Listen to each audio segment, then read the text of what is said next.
World War II is a scar upon human race forever. World War II is supposed to have taken the lives of anywhere between 11 to 12 million people. More than 200 political prisoners were burned to death. It is not about who did it. We as human beings, that's what we do, unfortunately, till now. But what we are looking at is not going to come in the form of bombs. There's no bang-bang happening here, this happens quietly. Every responsible scientist in the world is saying by 2045, we'll be producing 40% less food on the planet and our population will be 9.2 billion people. If it goes this way, World War II will look like a small blimp, because if 40% less food means it's estimated in 6 months, about 1.5 to 1.7 billion people can die.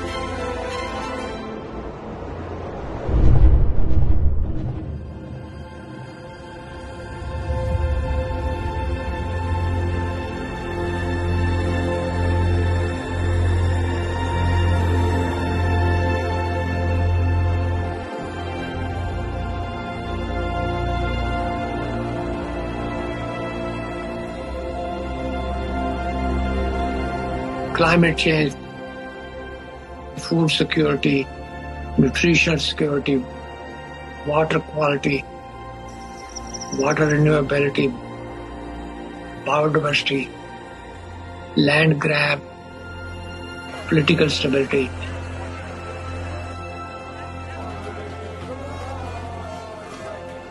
Human health, well-being, peace, prosperity.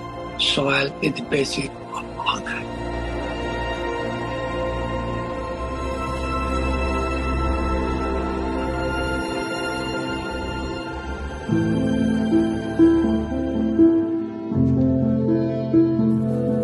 Soil is a basic entity on which all terrestrial life depends. 95% of all the food which is consumed by human comes from soil.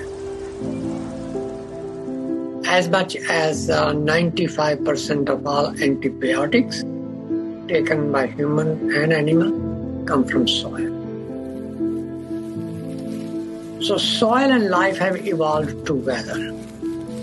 There is no soil without life, and there is no life without soil.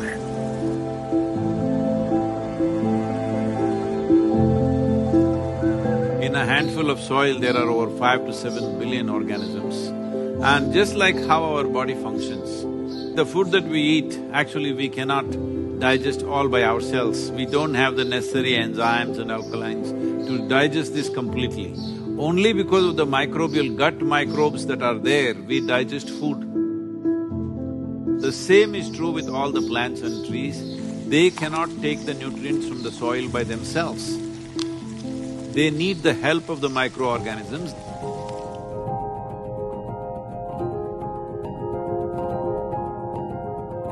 Good guy bacteria, good guy fungi, protozoa, nematodes, microarthropods, earthworms, incatriids, all of those organisms are required to have a good, healthy soil so your plant gets the balance of everything that it needs every second of every day.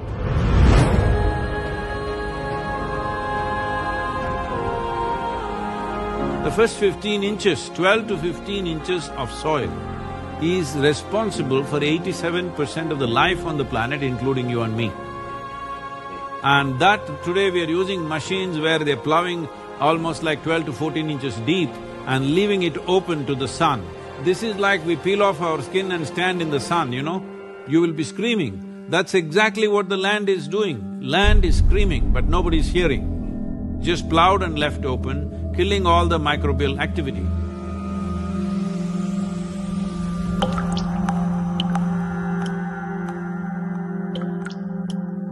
See, right now, the organisms here, the only food they can eat is organic content. where will the organic content come from? Here you see all these leaves, dry leaves falling down. We won't pick it up nor sweep it away. We leave it like that, it'll become part of the soil.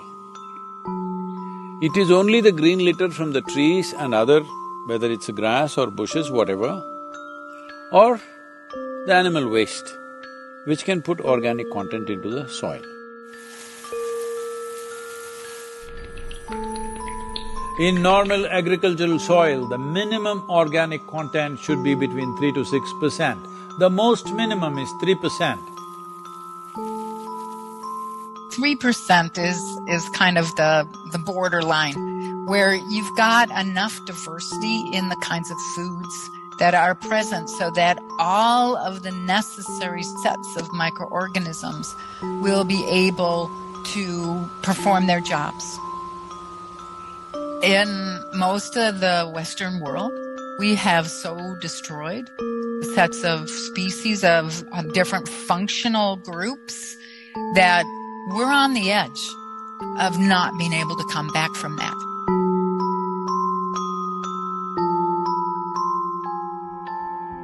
Over 62% of India's soil has organic content less than 0.5%. Entire southern Europe, the soil organic content is just around 1% or below. Over 50% of the topsoil in whole of United States is gone. You've heard of dinosaurs going extinct, dodos going extinct, but this is a question of soil extinction. See, this is sand. If you add enough organic content into this will become rich soil. Similarly, if you take all the organic content out of the soil, it will become sand. So this is called as desertification in the world.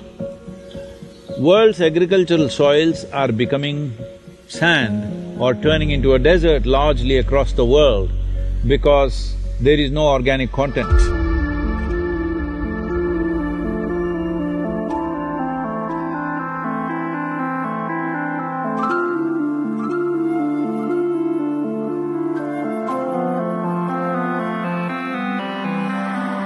Right now, the soil that we are using is not our generation's soil. We are using up the soil of the unborn child. We have no business to do that, because soil is not our property, it's a legacy that's come to us, and it's a legacy that we should leave behind, living soil. Because once there is no richness in soil, there is no way there is richness in life.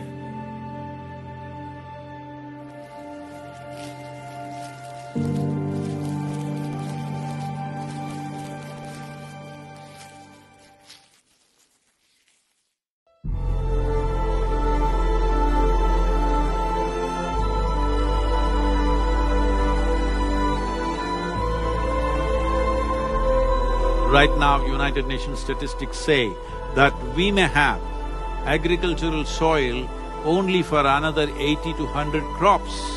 This means it is a matter of 40 to 50 years. After that, there could be severe food shortages, and getting rich organic land or soil will become the basis of battles and wars on this planet.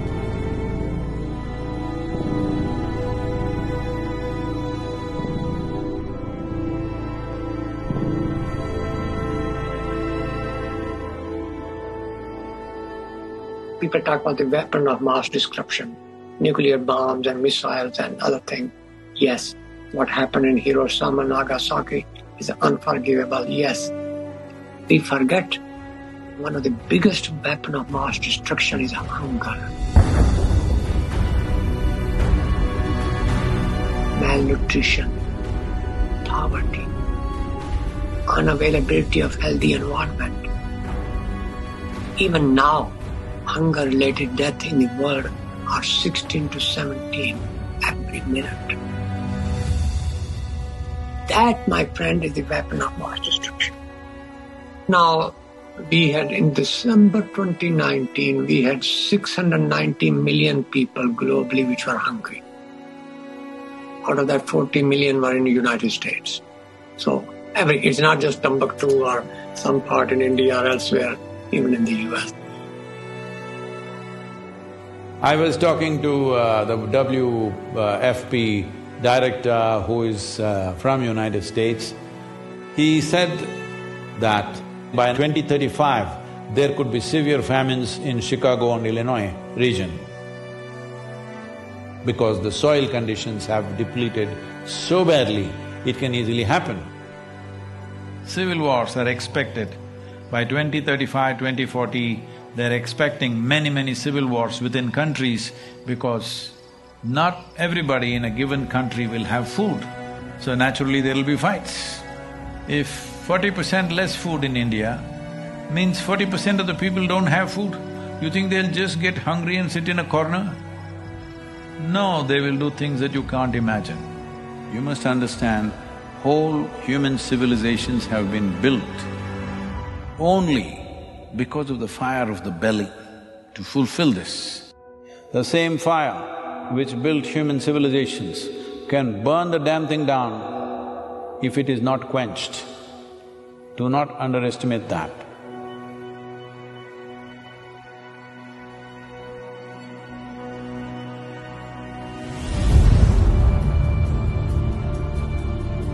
Since 1990, there have been around 30 wars in Africa.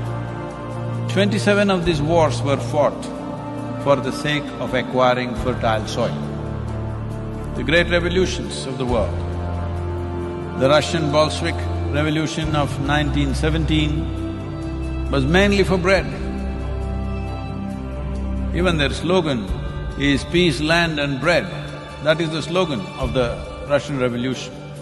Food scarcities in France were the main trigger for the French Revolution.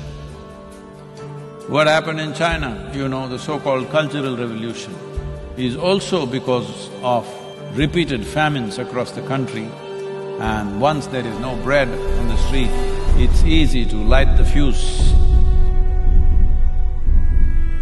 If you want peace, everybody must have bread, roti, food. There is no peace if there is no food. It's simple as that.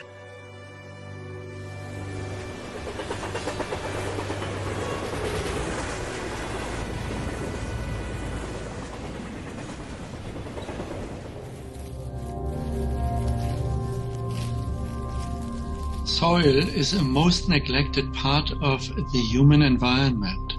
Degrading soils means losing and wasting potential food today and forever. A human being, like other animals, are requiring a fairly complex diet and many nutrients. And these nutrients we get through our food, and that essentially depend on the soils. So the soils, rich in nutrients, in minerals, are a precondition for a healthy diet. There's a direct link between soil quality in terms of nutrients and diet quality in terms of what we eat. So that is not well understood by many people. You have to put into the soil nutrients, nitrogen, phosphorus, potassium, micronutrient, calcium, magnesium, potassium, organic matter, content which is mineralized and take. It must be returned back to the soil in one form or the other for soil to be productive. Soil produces straw, grains, roots. I believe that if people take the grains and return the roots and straw back to the soil, so that soil gets its share of production, that's a good thing. If you take away the straw, then soil does not get anything. So progressively soil is being degraded, depleted, devoid of the essential elements. That is when we call degradation of soil health. And when soil is degraded, people living on it are also becoming progressively miserable. The soil depletion in United States has led to 21% drop in vitamin A in all the fruits, vegetables and everything else that you're eating. 30% drop in vitamin C, 37% drop in iron levels, 27% drop in calcium levels.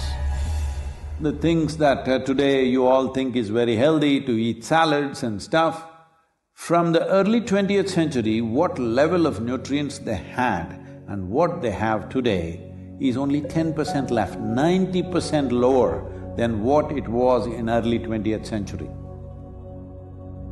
Center for Disease Control, which is right now playing a significant role in this COVID situation, says all Americans are potassium deficient. 90% of the Americans have vitamin E deficiency, 70% have vitamin K deficiency, 52% don't have enough magnesium, 43% don't have enough vitamin A, 40% don't have enough vitamin C. This is in the most affluent nation. It simply means the food that you're eating doesn't have enough nutrients, even if you eat enough food, because soil has been destroyed like this.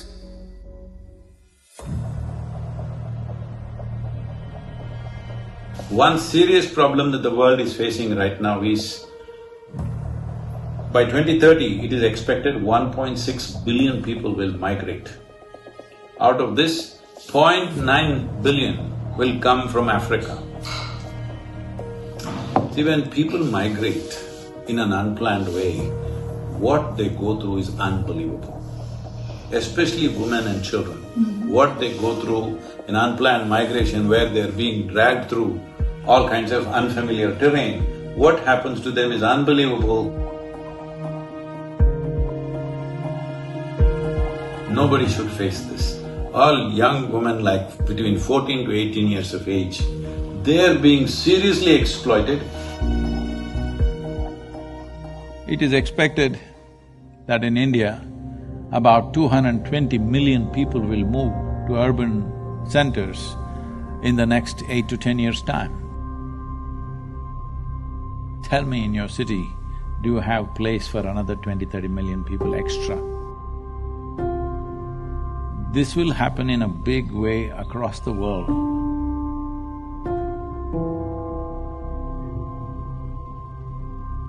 Yes, there are soil refugees. Yes, there are climate refugees. Yes, there are drought refugees. And those refugees go and knock door of other people. The US southern border is a very good example. People jumping into the Mediterranean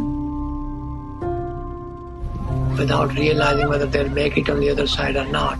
It's a very good example. There are several millions of refugees in the world because the land which they grew up on cannot afford their services, their basic needs. Eventually the solution lies to make sure that the soil can support them.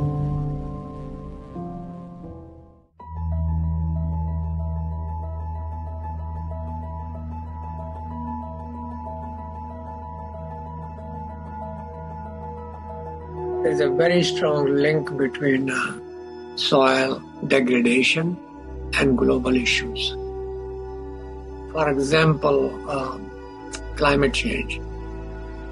So, current civilization, I call it carbon civilization.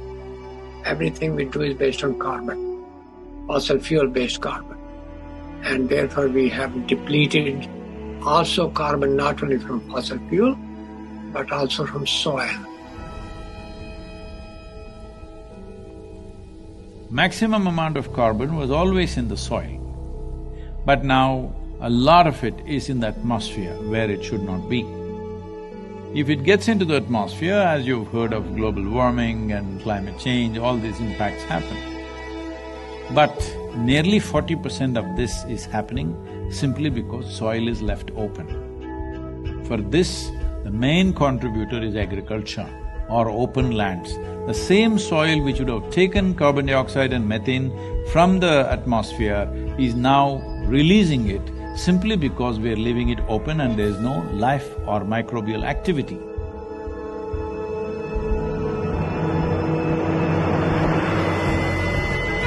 When the global mean temperature goes from 0 to 1, that's a big thing.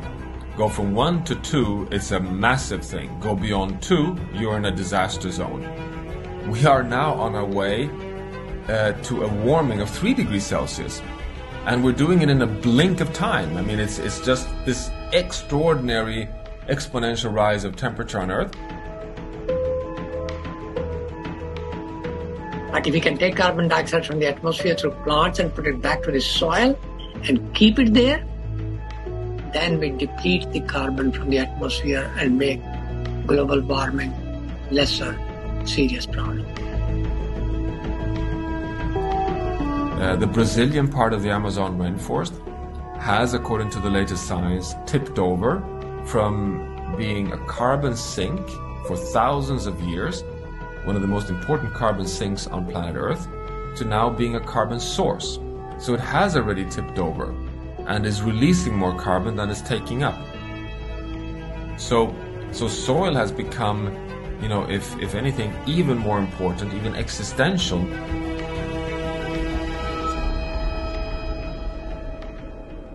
See, the whole life process on this planet is carbon-based. So, the same goes for a blade of grass, the same goes for the coconut tree, the same goes for every other creature on this planet. Essentially carbon. Where is all this carbon coming from? The great miracle on the planet, in the process of evolution of creation on this planet, is photosynthesis. A limitless amount of energy coming there from the sun. Using that, the atmospheric carbon is absorbed and it goes through a whole series of process through millions of microbial life and gets stored in the soil. What gets stored in this way, going through 3 to 4 cycles of microbes, this gets stored up to 1,000 years minimum. We've become a geological force of change. We are at risk of destabilizing not only, you know, local ecosystems and local living conditions, but the entire planet.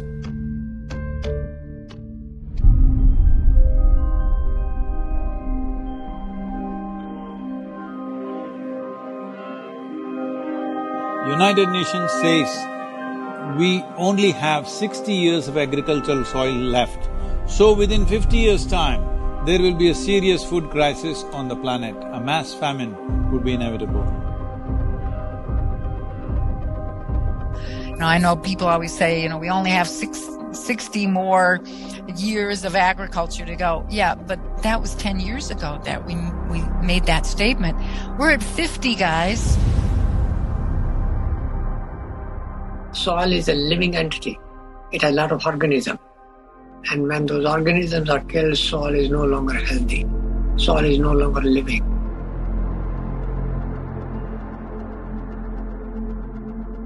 Soil cannot create the ecosystem services. When soil dies, everything else dies with it, including us.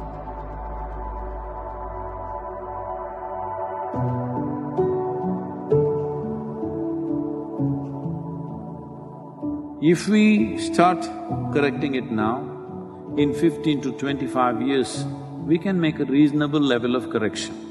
We can come away from the brink where we are. But if you leave it for another 30 to 40 years and then try to do it, it will take 150 to 200 years to regenerate the soil. So this is not about just painting a… this is not about just painting a dark picture of everything.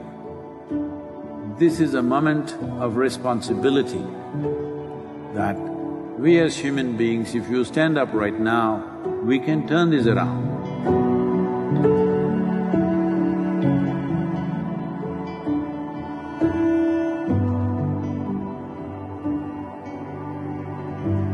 Soils is the very basis for biology and human life, but we also know that we cannot destroy nature to feed humanity, because that will threaten the stability of the planet, which means the life support for humans and all species on Earth.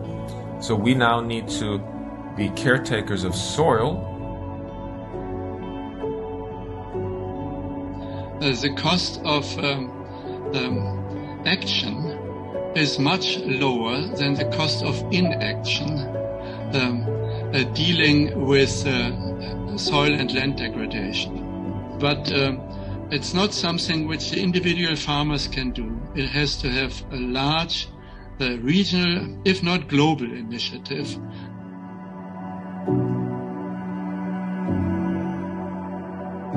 This depletion of soil has happened because we have not put back the organic content back into the soil of what we are taking out.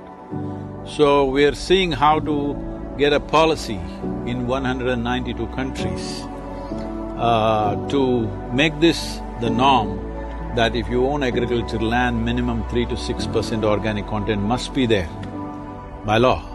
Initially by recommendation, then by incentives, and then by law, by mandatory law, it has to happen. If it's not in the law, then we don't know what they will do tomorrow. That's what we have done, isn't it? From previous generation to this generation, in one generation we've ruined it because there was no law.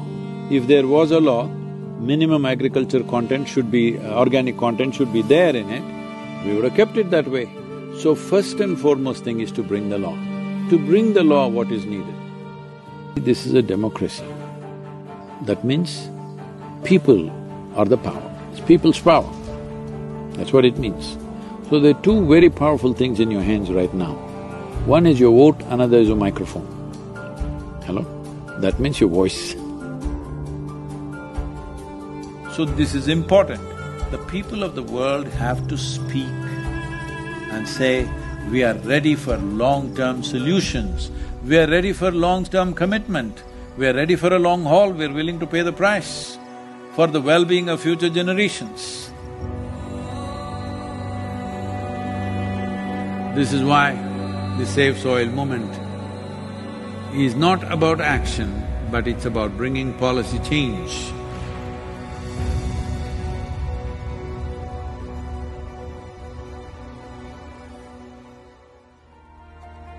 As a part of this, I'm 65 and I'm riding 30,000 kilometers across 24 nations to activate support from the citizenry. We are trying to get about 3 to 3.5 billion people to speak about soil for these 100 days. From March 21st, 100 days, we want the whole world to talk about soil. We have UNCCD as our partner. We have also signed something with the World Food Programme, and the scientists from FAO and other organizations are working with us. World Economic Forum is very much with us. Most governments have come on board. Heads of states will be flagging off this rally. Right now, that's what I'm trying to create, that if 3.5 billion people speak, this is 60% of the electorate. If 60% of the electorate speaks, there is no government which will ignore that in a democratically set up government. Each one of you should reach as many people as you can to make this happen. Many global leaders and influencers are already participating in the movement. Be a part of this and let us make it happen. For my part, as much as I can contribute. And the movement that you are taken up, I could not expect any more God's blessing than that. Sadhguru, and this campaign is so important. We're going to save the soil. Do your part. And saving the soils. And our planet's future depend on it. Sadhguru, save soil, my friend. Save soil, let's make it happen. And TN Babula is part of the Save Soil mission. We commend you for what you're doing. That is why we are happy to sign the MOU. The science and philosophy that backs the thought behind yoga is tremendous. Save soil, let's make it happen. Save the soil. We know what we must do, so let's make it happen. Let's make it happen. Let's make it happen. Let's make it happen. Let's make this happen. Let us make it happen. Let's make it happen. Let's make it happen. Let's make it happen.